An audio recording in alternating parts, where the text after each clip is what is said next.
Civil service പരീക്ഷാ ഫലം പ്രഖ്യാപിച്ചപ്പോൾ Amrita civil service academic ഇത്തവണയും മിന്നും വിജയം. അമൃത IAS അക്കാദമിയിൽ നിന്ന് പരിശീലനം നേടിയ 38 പേരാണ് ഈ വർഷം സിവിൽ സർവീസിൽ യോഗ്യത നേടിയത്. 246-ാം റാങ്ക് കരസ്ഥമാക്കിയ അക്ഷയ് ദിലീപാണ് ടോപ്പ് സ്കോറർ. 139-ാം റാങ്ക് നേടിയ കൃഷ്ണ സിയും അമൃത അക്കാദമിയിലെ പൂർവ്വ വിദ്യാർത്ഥിനിയാണ്. റാങ്ക് പട്ടികയിൽ ആദ്യ 100 പേരിൽ 5 പേർ അമൃത അക്കാദമിയിൽ നിന്നും അഭിമുഖ പരീക്ഷയിൽ പരിശീലനം നേടിയവരാണ്.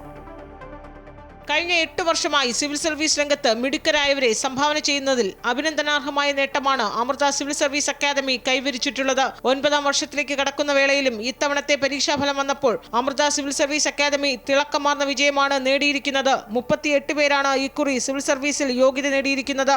246-ാം റാങ്ക് കരസ്ഥമാക്കിയ തൃശൂർ സ്വദേശിയായ അക്ഷയ് ദിലീപാണ് ടോപ്പ് സ്കോറർ. തുടക്കം അമൃതയിലായിരുന്നു. എൻ്റെ PCM ബേസിക് ആയിട്ടുള്ള സിലബസ് പഠിപ്പിക്കലും അങ്ങനത്തെ ഏറ്റവും ബേസിക് ക്ലാസ്സസും ഞാൻ തുടങ്ങിയത് അമൃതയിലായിരുന്നു.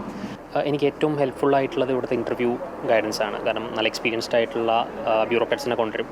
ഇപ്പോൾ ഫോർ എക്സാമ്പിൾ ലാസ്റ്റ് ഇയർ ആണെങ്കിലും ഈ ഇയർ ആണെങ്കിലും പഴയ DGP റിട്ടയർഡ് DGP ഹേമേന്ദ്രൻ സാറിനെയൊക്കെ കൊണ്ടുവന്ന് എൻ്റെ ഫസ്റ്റ് ഓപ്ഷൻ IPS ആയതുകൊണ്ട് തന്നെ 1-on-1s തന്ന് അപ്പോൾ അങ്ങനെയൊക്കെ ഒരു സ്പെസിഫിക് ആയിട്ടുള്ള പ്ലാനും ഹെൽപ്പും എനിക്ക് തന്നിട്ടുണ്ട്. സോ അങ്ങനെ നോക്കുകയാണെങ്കിൽ ഏറ്റവും ഹെൽപ്ഫുൾ ആയിട്ടുള്ള ഇൻ്റർവ്യൂ സ്റ്റേജിലാണ്. 136-ാം റാങ്ക് നേടിയ കൃഷ്ണ സി ഇവിടുത്തെ പൂർവ്വ വിദ്യാർത്ഥിനിയാണ്.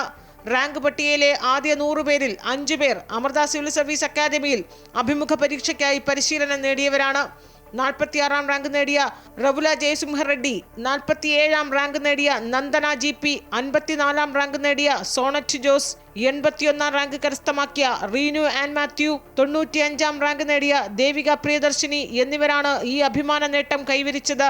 ഇവിടെ വരുന്ന ഓരോ സ്റ്റുഡൻറ്റിനും ഒരു ക്വാളിഫൈഡ് ആയിട്ടുള്ള ഇൻ്റർവ്യൂവിന് പോയി തർക്കവും പഴക്കവും ആർജിച്ചിട്ടുള്ള അധ്യാപകരെ കൊണ്ട് ഇൻ്റർവ്യൂ ഗൈഡൻസ് ഒരു കോച്ചിങ് കൗൺസിലിംഗ് നടത്തുന്നുണ്ട്.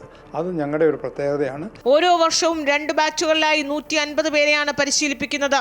സിവിൽ സർവീസ് രംഗത്തെ പ്രഗത്ഭർ നയിക്കുന്ന ക്ലാസുകളാണ് ഇവർക്ക് നൽകുന്ന പിൻബലം. മാർക്കറ്റിംഗ് പ്രോസസ്സ് മാത്രമായിട്ടല്ല നമ്മൾ ഇതിനെ കാണുന്നത്, അല്ലെങ്കിൽ ഒരു കമേഴ്ഷ്യൽ ആയിട്ടുള്ളൊരു പ്രോഗ്രാം മാത്രമായിട്ടല്ല നമ്മൾ ഇതിനെ കാണുന്നത്. സോ ഇവിടെ വരുന്ന എല്ലാവർക്കും ഒരു 1-to-1 അറ്റൻഷൻ, ആ ഒരു പേഴ്സണൽ മെൻറ്റർഷിപ്പ്, ആ ഒരു ഗ്രൂമിങ്, ആ ഒരു പേഴ്സണൽ ലെവലിലുള്ള ആ ഒരു ഗ്രൂമിങ് കൊടുക്കണമെന്നുണ്ടെങ്കിൽ നമുക്ക് ആ ഒരു ഇൻടേക്ക് ലിമിറ്റ് ചെയ്തേ പറ്റുള്ളൂ. ആൻഡ് ഓൾസോ അതാണ് നമ്മുടെ മെയിൻ റീസൺ ആയിട്ട് വരുന്നത്. ആൺകുട്ടികൾക്കും പെൺകുട്ടികൾക്കും പ്രത്യേകമായുള്ള ഹോസ്റ്റൽ സൗകര്യത്തിന് പുറമെ സൗജന്യമായ യാത്രാ സൗകര്യവും റീഡിംഗ് റൂമും ഇവിടെ ഒരുക്കിയിട്ടുണ്ട്.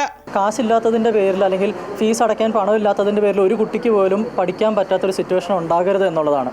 സോ ദാറ്റ് നമ്മളിവിടെ മെയിൻലി ഫോക്കസ് ചെയ്യുന്ന അതാണ്.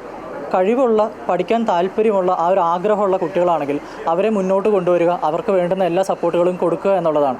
ആദ്യ വർഷം യോഗ്യത നേടാനാകാത്ത വിദ്യാർത്ഥികൾക്ക് തുടർന്നുള്ള 2-3 വർഷം തികച്ചും സൗജന്യമായി പരിശീലനം നൽകുന്നു എന്നതും മറ്റൊരു പ്രത്യേകതയാണ്.